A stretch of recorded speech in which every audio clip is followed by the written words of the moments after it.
Go. Anyway, Steve Lubar is, I think, well known to many of the historians of technology in this room. He actually started his academic career here at MIT. So, and at the MIT Museum. And you know, so he is an alumnus of this institution, and he has traveled a really interesting pathway through the Midwest and Chicago and through various historical institutions. His sort of crowning project at his life at the National Museum of American History was the big America on the Move exhibition, which was a 10 or 15 year endeavor to transform about a quarter of the museum's footprint into a new transportation exhibit, taking advantage of the profound shifts in history and sources and historical understanding, as well as museology and curatorial practices that had occurred over a quarter century or so of time. And now he's at Brown University, where he has about 6 job titles, and he's affiliated with 3 or 4 departments and programs. He's the director of the John Nicholas Brown Project, but what he really does is public humanities. So, and he's in American civilization and history, but Steve, I think in recent years has become a muse for many of us in the field, and he is widely sought after in many settings, conferences, historical societies, mass, this and other societies, to give these presentations where he comes in and he is quite effective at pricking you with like a pinprick and giving you kind of new ways, sort of an orthogonal approach to thinking about these subjects. But I was struck by the fact that Lex and Steve's background. In Lex, you can see in his biography, this is a nuts and bolts guy who is readily familiar with coding and technology and is at the forefront of making these changes, the doing of them. And Steve, I think, is he's going to speak a little bit on a kind of different perspective of that, but in some ways he's, you know, that question, you know, we always teach our students or people, it's the so what question. You know, what is the significance of all this? And that we want to meditate on for a little bit. He's going to stimulate, we'll add some more questions, and then we'll shift into lunch and a much deeper discussion, we hope, of the topics and issues that have been stimulated this morning. Thank you for that amazing introduction. I always wondered why I was being invited to give these strange talks. Big picture, here's what you should be thinking about. I know I'm good at pricking people and scaring them a little bit. And thank you, Eric, for the other half of that invitation. And thank you all for coming to this. I have to say I'm sort of delighted to be talking to a group that has my mentor, Will Smith, in the back, and some of my students as well. So it's sort of a nice thing. Some of my students, actually. So it's sort of I'm feeling great-grandfatherly or something. So doing the history of technology in the 21st century, I should say that I've gone a little bit beyond the big data as the only thing I would talk about. We talk about digital more generally, but also the usable past part. And I should say that I've sort of moved out of the world of history of technology for the last few years. What I've really moved into is to the world of academic bureaucracy, but public humanities more generally is a sense of how to get the public thinking about the humanities. And I hope I can bring something back from that world to this world. So that's sort of the goal of this. So when I was asked to give this talk, I was giving a most scary set of questions. This was the questions that Gary sent me. It's sort of shocking. And my first thought was, I have to read these and I have to answer these. And then I realized, no, this is something else. I have to think like a cultural historian here and say, what is behind all of this? And I think This is what's behind all of that. Things are scary. Things are changing. What are we supposed to do? That's the only way I can read that big set of questions.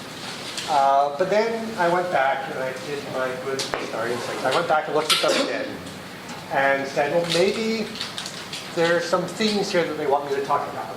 You know, it's scary, it's revolutionary, but I went through and looked more closely and highlighted all the technology issues. So this is the questions that say technology is changing the way we work. And that's certainly true. How do we adapt to those? How do we deal with new technology? And it struck me that historians of technology should be good at answering that kind of question, but in fact, I don't think we are very much. We're not good at doing the sort of analysis we do on other people's technology on our own technology. So that was the first thing I went through. And then there's another set of issues that seems like it's important to this set of, the world is changing questions, and that is audiences are changing. So if you highlight all the audiences, whether it's students or the public, that's another set of issues that we need to deal with. So I've tried to structure my talk around those two issues. But again, coming back to the central focus, what's our role as historians of technology? How do we negotiate the changes brought on by new technologies? Why aren't we better at doing it? So I think the big question is, what do we do? The world is changing. But let's go sort of sources, new things. How do we collect them? What are the challenges? And I think it's fair to say that it really is a challenge. John Durant, director of the MIT Museum, has an article coming out. Actually, there's a special issue of the Journal of the Studies of History and Philosophy of Science on collecting recent science and technology. It's not out yet, but the papers are available. And he points out that we're not done a good job at this. He says specialist museums haven't done a good job. I'd argue that general museums are even worse. And there's lots of good reasons for that. And if you just go through some of the articles, some of the challenges, none of this will surprise you too much. Anybody who's tried to collect recent science and technology will find all of these challenges. So scale, is the obvious one. Everything's connected in giant global networks. How do you deal with scale when you are scale that's big? The physical size of things. If you want to collect an airplane, they're pretty big. If you want to collect a chip, they're pretty small, neither of which make for easy storage or display. Or I guess make for either easy storage or easy display, but rarely both. So lots of issues like that. The big question of things are changing quickly. There's so much out there. How do you select it? Things are black boxes. Everything is driven by software with a screen on front of it. What do you collect? How do you tell those stories? So there's just a lot of these challenges that are out there. I like to use the example, sort of the one that everybody has around, has in their pocket. How do you collect an iPhone? Suzanne Fisher and I have an article coming out in Contemporary Collecting, trying to figure out how do you tell the stories of the iPhone? How do you tell contemporary consumer technology stories? And you just think about what you call the iPhone problem. The systems that are necessary to make an iPhone work are sort of remarkable. You need a Wi-Fi system. You need a GPS system. You need a telecommunications system. You need an app store. You need a music store. The number of connections is sort of astonishing. The software-driven artifacts. This thing in a museum 50 years from now with the battery dead is sort of not a very interesting object. How do you collect what's interesting about this? They change, every year. There's a new, bigger, better, more amazing model. Which one of those do you collect? And they're so much user defined. Everybody's iPhone looks different, either physically, you have the cases, or the things you add to them, or how they're set up inside. So they're sort of the classic problem. How do you collect an iPhone? There are ways that museums have tried to do that, and it's mostly is you bring them back to life by capturing stories around them. So the Smithsonian American History Museum, in thinking about, in doing its 9/11 collecting, went and found cell phones that told stories. The things themselves, they weren't collecting for technology, they weren't collecting because of a particular iPhone that was technically important. It happened to be part of a larger historical story. That seems like one of the things to do. The other thing they did is they collected the stories of the people who use these things. They videotaped them. They went beyond just the object. The point I want to make is that I think this is different from in the past, but not all that different. And in fact, while the networks of your iPhone are sort of obvious, it doesn't work without the networks, these sort of contemporary collecting objects, contemporary networked objects, really just call attention to the fact that there have always been really complicated networks around our technologies. So you can collect a light bulb, and there's sort of a big electrical network around it. It's a whole lot more obvious today, and it's a whole lot, and I think it's more obvious to people, to everyone, that their phone needs this. Transportation is not just the car, it's the highway. So let us open up and think about things more. Another kind of collecting issue is the actual collecting of software, which I remember at the American History Museum, which has been collecting software for a long time. There were in the computer storage room, the old folks in the room will remember green bar paper, the big 11 by 17 sheets of paper, and there were stacks of them on the floor, 2 feet tall. This was a printout of a program. This is how we collected software. At the time I thought, no one will ever look at that. Now it occurs to me you could probably scan that all in and actually use it again. So whether they threw it out, I don't know. But the Cooper Hewitt, which I'll come back to a couple of times, has started to figure out, or has an interesting model for collecting software. So they acquired actually an iPad app called Planetary. It's an app that visualizes music on your own. And what they did is, instead of collecting it and putting it in storage or printing out the code, which used to be the style, they put it on GitHub. They made it open source, and they said, it's out there, it's free, anybody can play with it. It has the original version, it has all the changes people have made. They also did, and this is just their wonderful site. Cooper Hewitt is really the model, I think, in many ways for what museums can do. It is very much a part of the open web. What they've done on their site is they've gone and you can connect out to not just other things on their site, but to Wikipedia and all the other museums. And they've also done my favorite thing. You can search for objects by color. Software colors may not be all that interesting, although philosophically an interesting question maybe. But it's worth looking at the site. But again, they thought about software collecting. American History Museum has done a good job of collecting stories, using the internet to collect stories. So this is their present project on collecting agricultural stories. The Center for History and New Media has done some wonderful work on collecting 9/11 stories, Katrina stories. The ones that I'm most interested in are the ones that aren't just collecting stories online, but are collecting objects with the stories. So the American History Museum Bracero project, they went out there, they not only collected stories and oral histories, they brought in objects tied to those stories. So bringing that kind of hybrid work seems very important. You can push this in various ways. Thomas Sonderquist, who I've never met but had many long exchanges with on Twitter, sort of pushes it all the way. Just let everybody collect their own stuff. Everybody's their own curator. Stop being so closed. Don't worry about storage. I think he goes a little bit too far. I don't think it's quite that easy. But the impulse is really interesting. This is one of the things I'll keep coming back to is you got to let go. You got to share authority. And his notion is distributed curatorial expertise, especially in science and technology, is an interesting idea and worth thinking about. I think this is the right direction. The other thing I would say is not just about sharing with individuals, one of the things I push my public humanities students is to think about it's sharing with organizations as well.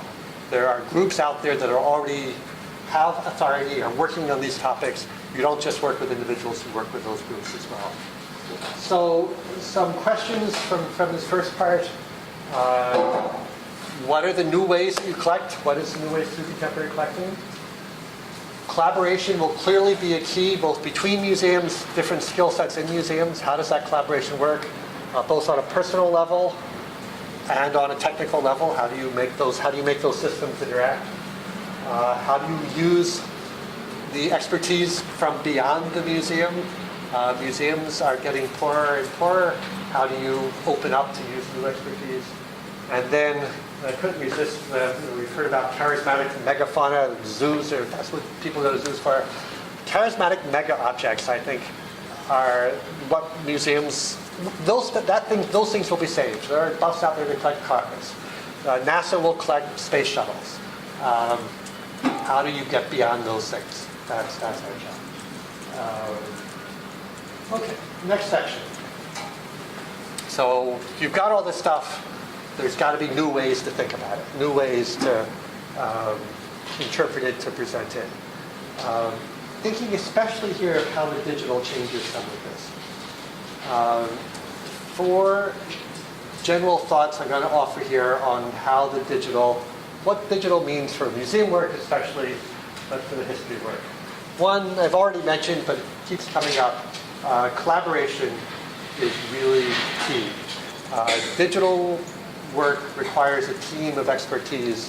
I don't think the answer is historians are going to become coders. Some will. I think the answer is you need to find people to work with. And with my bureaucracy hat on, the thing I'm pushing at Brown is you need to hire new kinds of people it's not computer services used to provide hardware. They need to provide software support too. They need to work with faculty. They need to work with students. So how do you set up that team? Museums have always had teams. Somebody mentioned earlier, you work with designers, you work with people with other kinds of skills. We need to broaden those teams out. Number 2, this is back to my letting go theme. This is David Bodenheimer does spatial humanities, geo-humanities. And he's talking about maps, but I think his ideas apply to all kinds of work. They're open. You want to build your systems that allow other people to participate in the conversation. This changes the nature of publication, it changes the nature of presentation, but we have no choice but to embrace this. I think this is where the world is going. The digital lends itself to being public, to being open. Historical work traditionally has been closed and private. We've got to figure out how to get beyond that in new kinds of work. There's a wonderful new book out called Digital Underlying Humanities. It's a hard title, but the book is worth taking a look at. The notion that there's a new world out there, again, that it's a multiplayer game. You have your database out there, you have your maps of China out there, everybody can build on those and tell their own stories based on those maps. And maybe, in fact, it even becomes a game. There's a wonderful project out of UCLA, the Roman Empire, which is basically transportation routes of the Roman Empire. And you give it a date and you give it 2 places, and it tells you how long it would take to get there by the fastest way, if you're shipping wheat, whatever it might be. It's sort of an amazing tool. It's clearly useful for historians, but it's also the basis for a great video game, a great computer game. And that's the sort of thing that these layers will all be able to be built from that. We need to realize how much digital reshapes our relationship, not just with our colleagues, but with our audiences. Curtis Wong, who is at Microsoft Research, and who did in the 80s and 90s some of the absolutely seminal CD-ROMs, sort of came up with the first information strategies for a lot of this work. Just did the thing called Worldwide Telescope, which is an amazing astronomy tool. He says the model for his presentations have all been basically the same, that there's a narrative, sort of looks like a video, looks like a video presentation, a movie, but that at any point you can stop that narrative, dig down, find the sources for that narrative, find the arguments beneath the narrative, and at any point you can also switch from that narrative to another narrative. So it's this trick of and then now with the web, having lots of different narratives that other people can add to it. So this trick is, it's no longer, well, like we heard earlier today, it's no longer a single book with the footnotes that you can't really check out. All those footnotes are live, they're all available. There's a story being told, there's also lots of other stories being told. We're building layers rather than writing books. Okay. Finally, two other kinds of considerations, not so much digital, but just more generally. Letting other people tell our stories. This is in the history museum world, the buzzword that everybody uses is sharing authority or shared authority. We've got to let people in, we've got to let them tell other stories, not just for collecting, but also for interpretation. And finally, there's a literature out there that is worth looking at on writing contemporary history. What is different when you try to, say, work in the last 20 years? I realize my students in American Studies, nobody wants to look at anything before about 1980. That history sort of starts in 1980, which I find enormously amusing, but that's where the field is going. So lots of people want to do recent history. The title of this is, of course, from Monty Python and the Holy Grail. No, I'm not dead yet. The people are out there, they're still part of the story. They're still involved with what you say about them. There's four differences that Rene Romano talks about. There's too many sources. They're unusual sources. That's what the digital sources we've been talking about. There's not enough historiography. That is, nobody's done it before. There's no sense of finality, and there's not enough distance. So the real question that you have to think about when you're doing work on recent history, recent digital history, when you're collecting recent things, how do you get over the fact that you're not going to tell the final story? There are other people out there who are going to tell different stories, and the people who were involved, the subjects you're talking about, are out there telling their own story as well. So those are good questions. To sum this all up, just some questions for conversation. What changes? What new opportunities? What we have to guard against? How does being open change our relationship with our colleagues and with our audience? How can we be open? Not just in terms of exposing our data, but open to other stories being told about the same data, and how can we let go? So those are sort of challenges. Move on to my third set of categories, the new voices. There are lots of other voices out there, and here's where I have to be a little bit hard on the historians of technology. We are not well represented in the new voices. So I'm sure those of you who teach public history, make your students read this book from the 1930s. This is actually, Carl Becker was the president of the American Historical Association, gave a famous presidential address in which he basically said all the things we're hearing today. So nothing is new. 70, 80 years ago, he was saying, we're the old white guys telling old kinds of stories, and the problem is nobody's listening. They don't care about those kinds of stories. We can write all those dull books we want. They're just going to put them on our shelves and ignore them. And so historians of technology have done an amazing job of telling really interesting stories to each other. Meanwhile, other folks are out there telling stories that a lot more people are listening to. So the most egregious or best example, to my mind, is oatmeal. Everybody know this story? Yeah. It's sort of amazing. So if people want to know about Nikola Tesla, there's a wonderful new book out, but I am sure that many more people will go to Oatmeal, which is an online comic site. And this is the whole history of everything you need to know about Tesla. Mostly wrong, but it's all there. And not only is it all there, the next step that Oatmeal did, I don't know if Oatmeal has a real name in that, but the next step that he did is, let's build the goddamn Tesla museum. And you see how much he raised for this museum. Now this is, I know very few historians of technology who have written a book and then raised this kind of money for a project. Maybe it's next step for the Edison papers is get oatmeal to take them on. But I don't think so. Probably not. Probably not. But there's a world out there that's providing lots and lots of data, lots and lots of stories about technology. It goes on whether we admit it or not, whether we acknowledge it or not. And if we're serious about reaching out to the public, this is what we've got to look at. Now, the plus side of this is that there's an amazing fascination right now with technology.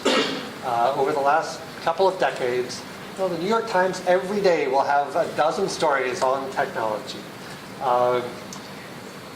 It's sort of amazing how much interest there is in our field. Every big city now, every small city has a maker's fair. There are people who just love technology. There's the science festivals all over, bringing in tens of thousands of people. None of them do very much history. None of them bring history into this. I'm trying next year to bring some steam engines to the Maker's Fair in Providence to see if I can sort of suggest that there's a possibility there. I have to say the NEH turned me down on this proposal, but that's another story. So there's interest, but people are turning elsewhere. So the TED Talks. So I have to tell you a story. Robert Friedel and I were hired as consultants on NEH money to go to the Rochester Museum of Science and History to work to advise them on their new invention exhibit. And the first thing they did when they set us in this room with all of their staff and all of their consultants, they said, and now we're going to sit and watch some TED Talks about invention and technology. That was much more interesting than anything that these historians, these fellow historians had to say about technology. These were real inventors talking in 15-minute, really well-produced little segments about history of invention and what invention is all about. There's a wonderful article I recommend from the New Yorker on what makes TED work, what makes it different from academic history. And it's enormously successful. The average TED video gets 40,000 views within 24 hours of it being posted. 7 million views a month for TED videos. I won't even start on the edX and all of the MOOCs that are out there with free videos on every topic. This is where the world is getting its information about technology right now. And it's something that we should be doing better with. There are other places. I'm sure lots of you look at Boing Boing. It's really good for history of technology. They care about technology. It's pretty much not what the professional historians of technology are publishing. New York Times, every week on Sunday. Who made that? History of technology. History of technology column every week in the Sunday New York Times. I don't think any of the essays have been written by professionals who call themselves history of technology. The web has made possible 1 million buff sites for every kind of technology you can imagine. This is New York City subway history, anything you can imagine. The pictures are out there. They don't need us to reach a big audience. They don't need museums. They can, you go on Tumblr and you can take pictures from anywhere and tell your own story. Some of this actually is pretty good, and I think I don't want to make fun of it all. The Atlantic is doing a very good job with technology. Slate Vault, Slate's history project is doing a really good job. But there's an awful lot of really bad history out there. There's 1 million technology sites, all of it very shallow, most of it very shallow. We should be there. We should be in those things. There's an interesting literature now that's coming up. Henry Farrell calls them the tech intellectuals. And you know who these folks are. These are the folks who are writing about the big picture of technology. Some of these, people like Chris Anderson of Wired magazine or Jaron Lanier. They write these big books, they make a splash. If people want to know about technology, these are the folks that they're going to. What Farrell talks about is the modern world of these tech intellectuals of the web is what he calls the attention economy. And we can either play in that attention economy, which means simplifying, making things short and easy, or we might be able to figure out a way to combine the attention technology with what we already, attention economy with what we already do.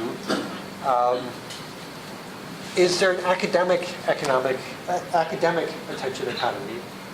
And what I want to ask is whether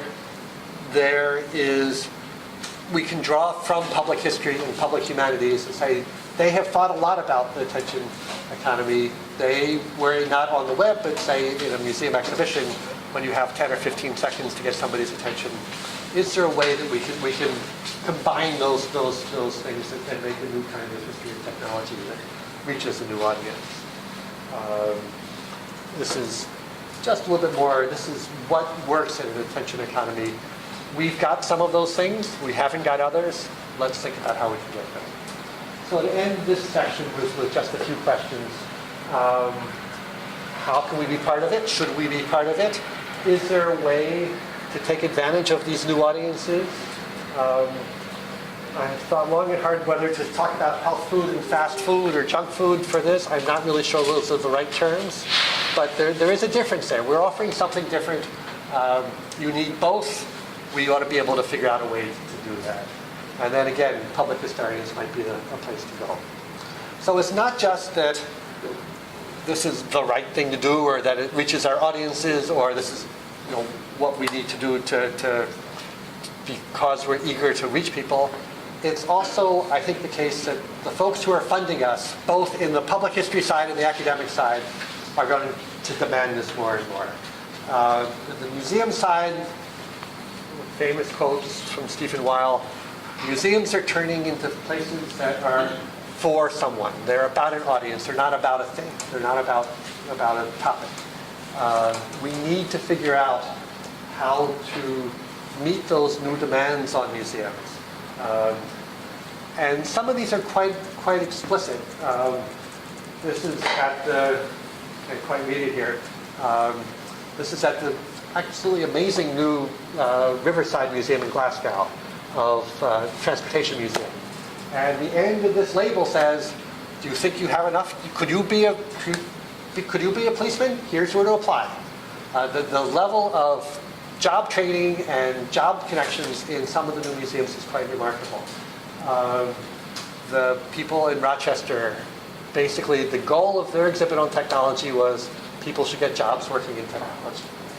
So that's where we are. Universities have a whole new set of demands. This is from the United Kingdom University Impact Criteria. And you'll see in the US, mostly you get this side, the academic impact side. Let me make that bigger. You get the academic impact side. In the UK, it's just as much about the economic and social impacts.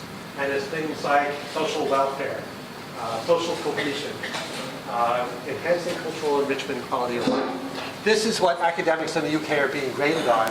And every single professor at Glasgow, where I was, needs to fill out a form saying, here's the impact I've had on the community. Actually, I think this is a good thing.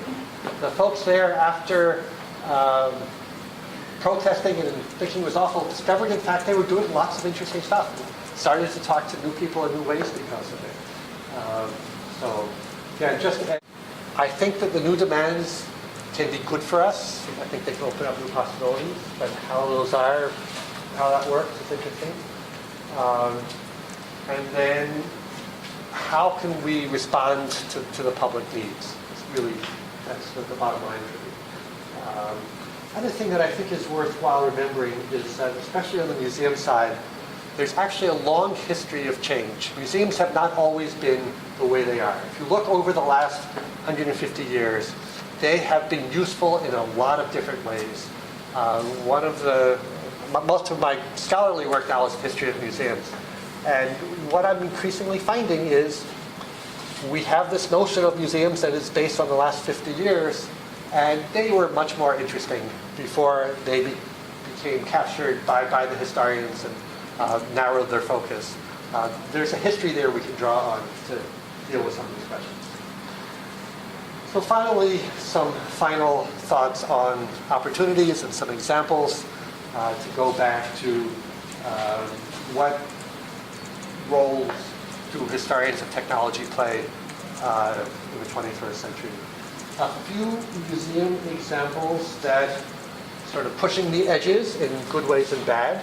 Not all of them work. I should mention here the MIT Museum, which has actually gone through a lot of changes in the last decade or so and has opened up to the MIT community, to the Boston community, and around the country through the science festivals. It's really thought new ways about bringing history to a wider audience. First museum that I worked at after I graduated was this very odd place, the Charles River Museum, which I'm not sure I'd recommend you go, but it's an interesting model, and that is completely run by volunteers. It's not got a story that it tells a whole lot, but it's do-it-yourself museum. It's do-it-yourself collections in some ways. It's giving the buffs, the folks who care about the history, a place to tell their stories, and it's sort of a neat place to hang out and to visit. One that I would recommend you all visit, I think a fascinating model, the Eli Whitney Museum and Workshop in New Haven, sort of got out of the Eli Whitney business, got out of the history business, but is now the largest provider of after-school programs in the state of Connecticut, and teaching kids to build things, teaching kids to design things, and doing an amazing job of it. They have some history, they pull it in occasionally, but they're moving on to do really amazing work beyond the usual, starting with history but doing new and exciting things. Franklin Institute more or less gave up on history, became mostly, we say, a science museum, but in fact has also opened up to new kinds of programs. Thinking again about how to reach the folks who live nearby. Henry Ford Academy. Henry Ford decided that, actually in this case going back to its roots, Henry Ford set up his museum as a place to train apprentices. And they've gone back to that and they've set up a charter high school. It's a stretch in some ways from the audience they had thought of themselves focusing on, but they have they've expanded their audience, and at the same time they've gone back to their roots. Brooklyn Navy Yard, highly recommend. If only to see the kind of money that is floating around in New York to do projects. But again, this is museum on one side of the building. The Brooklyn Navy Yard has become an industrial park. Museum on one side of the building, and a job training center whose participants take inspiration from the work talked about in the museum. An interesting model, and seems to be working. I mentioned the Rochester Museum of Science and History. This is the goal of their history exhibit, is increase science literacy, encourage young people to become scientists and apply those skills, and get jobs in the field. Pretty explicit. How the history will actually fit into that, I don't know. So let me end with some suggestions and two big questions.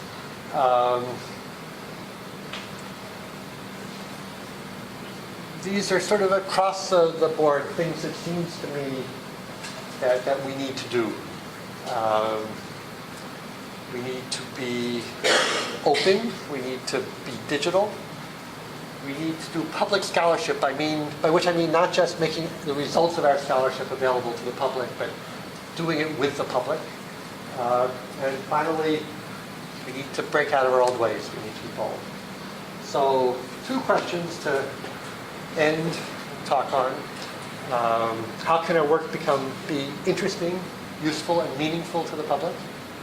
And the other half of that, how can that make the work we do in our scholarship more interesting and better? So, thanks very much.